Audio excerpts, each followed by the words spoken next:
if Ajit Jain were to retire or, God forbid, be promoted, what would be the impact on the insurance operations, both with regards to underwriting profit as well as the development of float? Well, nobody could possibly replace Ajit. I mean, you can't come close. But we have a terrific operation in insurance. We really do.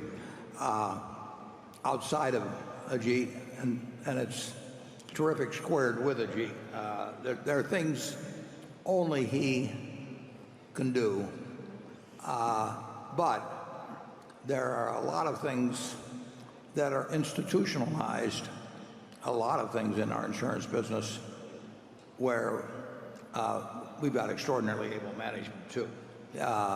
So Ajit, for example, bought a company that nobody here has heard of probably called Guard Insurance a few years ago, based in workers' comp primarily. It's based in improbably in Wilkes-Barre, Pennsylvania, and it's expanding like crazy in Wilkes-Barre. And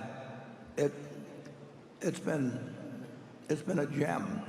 And Ajit oversees it, but we've got a terrific person running it. And we bought Medical Protective some years ago. Tim Kennedy runs that. Ajit oversees it, but Tim Kennedy can run a terrific insurance company with or without Ajit, but he's smart enough to realize that if you got somebody like Ajit that's willing to oversee it to a degree, that's great. But Tim is a great insurance manager all by himself, and Medical Protective has been a wonderful business for us. Most people don't know we own it.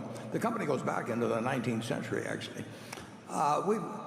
We've got a lot of good operations. If you look at that section in the annual report called Other Insurance Company, I mean, that is, in aggregate, that is a wonderful insurance company. There's very few like it. Geico is a terrific company.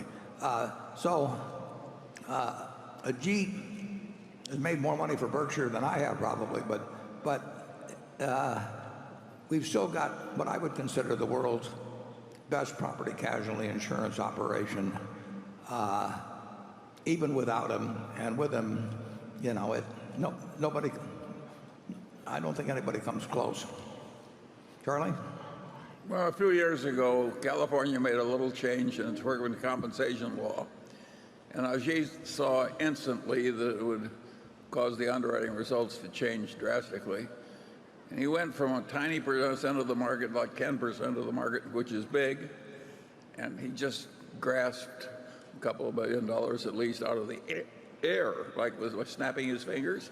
And then when it got tough, he pulled back. We don't have a lot of people like Ajit. It's hard to just snap your fingers and grab a couple of $1 billion out of the air.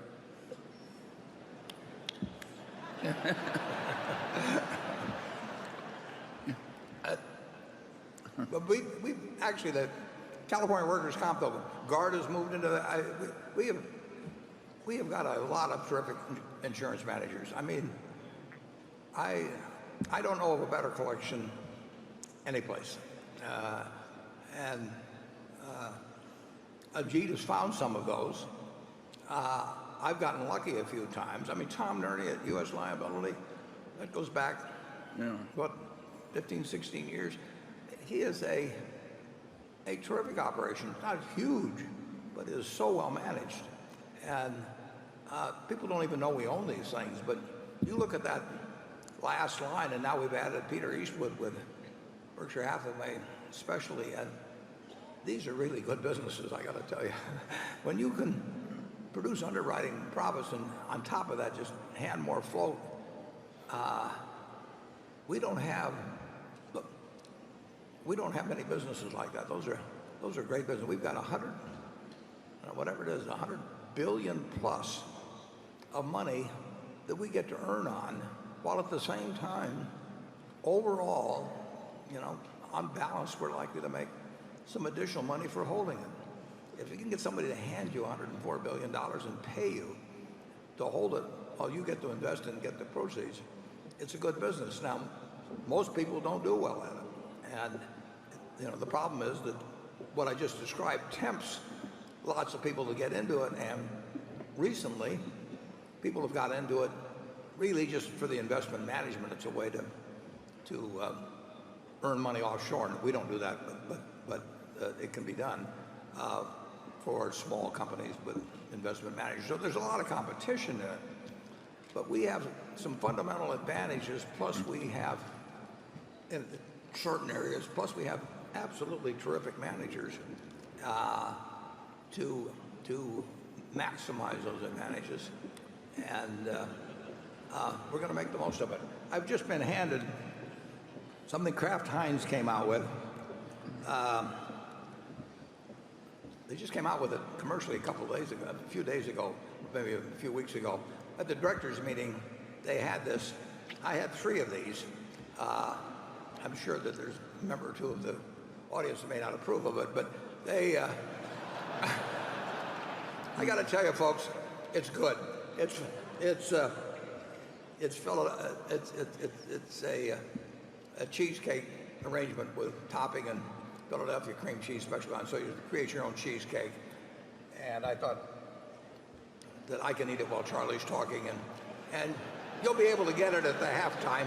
It's selling very well, and I think, just so you don't feel too guilty, I think it's 170 calories for this cherry one. Like I say, I had 3 of these desserts. I don't mind having 500 or 600 calories for dessert. You know, I'll let somebody else eat the broccoli, and I'll have the dessert. So we'll be eating this, but you too, at halftime.